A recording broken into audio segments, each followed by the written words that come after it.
আমাদের পেশেন্ট, তাড়াতাড়ি দরজা খুলুন। ঠিক আছে দাদা। কিছু হবে না, কিছু হবে না, কিছু হবে না। বস বস বস বস।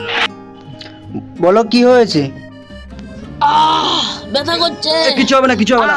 কিচ্ছু হবে না, কিচ্ছু হবে না, আমি আছি তো। ব্যথা করছে। কি হয়েছে দেখি, কি হয়েছে? কি হয়েছে? কি সমস্যা কি? কি হয়েছে, সমস্যা কি? ডাক্তারবাবু, কালকে থেকে ওর পেটে ব্যথা করছে প্রচন্ড। তারপর এই, খাওয়া দাওয়া কি করেছো? খাসির মাংস। খাসির মাংস খেয়েছে। পায়খানা কেমন? ওই গরিবদের যেমন হয়, সাইড দিয়ে বেড়া দেবো, উপর দিয়ে টালি।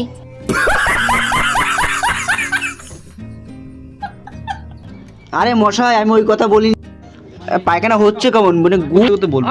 যা খাচ্ছি তাই বেরোচ্ছে। মানে বুঝলাম না ব্যাপারটা, ভালো করে বুঝে পারো। এই ভাত খেলে ভাত বেরোচ্ছে, মাছ খেলে মাছ বেরোচ্ছে, মাংস খেলে মাংস বেরোচ্ছে, শুধু গু আর বেরোচ্ছে না। তাহলে এক কাজ করো মশাই, তুমি গু খাওয়া শুরু করো, তাহলে গু বেরোবে।